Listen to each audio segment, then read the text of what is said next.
Hello and welcome back to the Kokino Podcast. Today's episode might be a little short because I'm very tired. I just got back from the Easter Vigil Mass.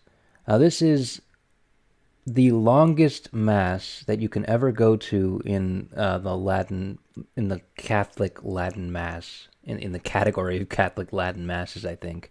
Or at least it's the longest that I've ever been to. Because it basically takes 3.5 hours. Or maybe 3 hours. So it starts at 8:30 at night outside the church, right outside the doors of the church. Someone sets up a fire out there, like a little, I don't know what to call it, just a little fire with real wood and stuff.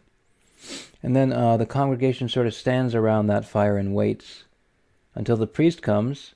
And the priest brings this, the priest and the altar boys and all that, they come. The priest brings this really tall candle. It's called the Easter candle.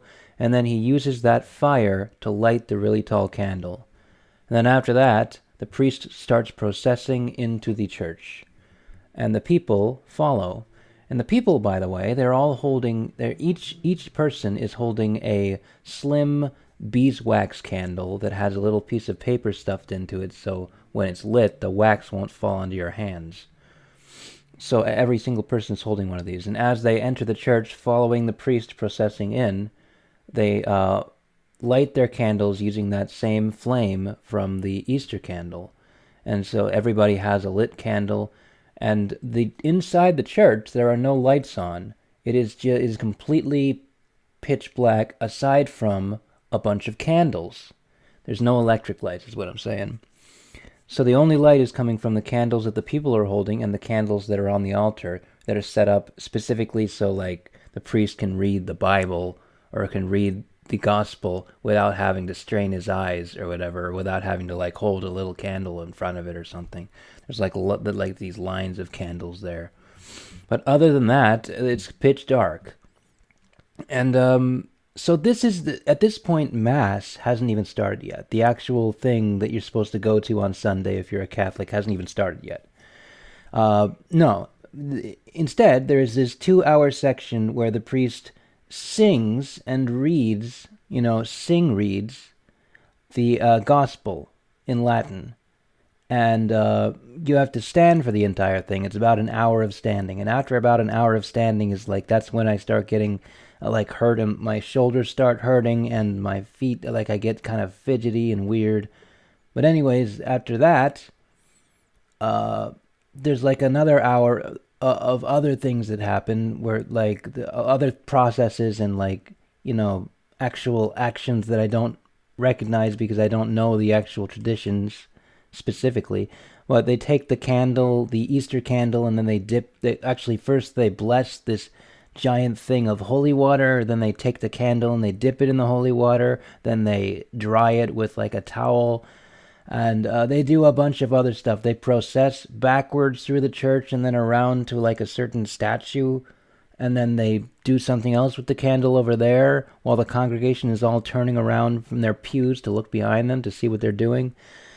And then this whole process before Mass even starts lasts about 2 hours. And during this 2 hours, there's no lights on. There's just the candles that we're holding in our hands.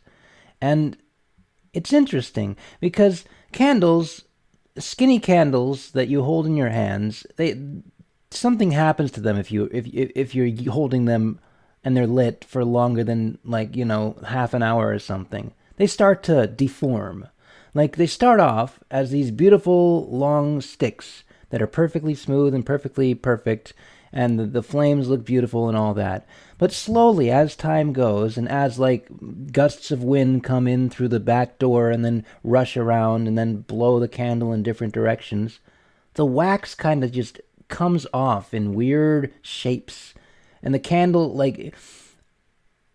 describing these shapes is interesting because it's the candle is growing extra limbs at some point. It grows arms, and then the arms fall off, and then it's eventually the candle turns into this pile of mush that is near the bottom of the piece of paper that is between your hand, and the wax falling down.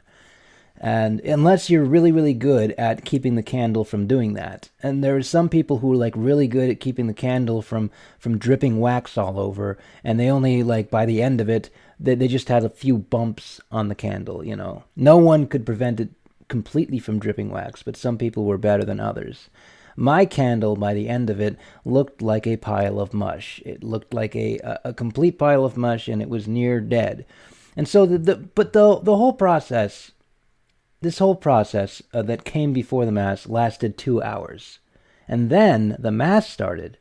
Now the Mass, a high Mass, a typical high Mass in Latin traditional Catholic Mass, lasts about an hour and a half. So all in all, the whole thing, the whole Easter Vigil lasted like 3.5 hours. And it was a lot of standing and a lot of but what's interesting is, like, once the Mass starts, the lights turn on, and then you can blow out your candles. So basically, you're all in the dark, and just have the light of your candles to guide you. And then eventually Easter starts, and then the lights burst on, and then, like, the organist goes crazy with, like, this happy, crazy tune, and then the choir starts singing, like, glorious hymns about Christ rising from the dead and that kind of stuff. And then, yeah, that's pretty much what it is. That's pretty much the entire process. I think I've talked about everything. So that's what I did. I spent like 3.5 hours over there doing that. My sisters actually spent longer because they're in the choir over there, and they had to go there like 2 hours early. So they spent like 5 hours there.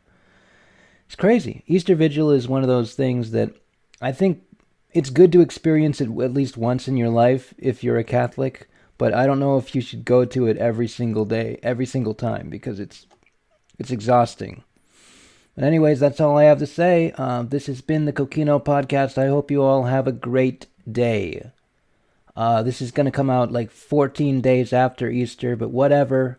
It's fine. Someone will find it, maybe. All right. I hope you all enjoy yourselves. I hope you all do something amazing with your lives and become wonderful people. Have a good day. Have a good life. Goodbye.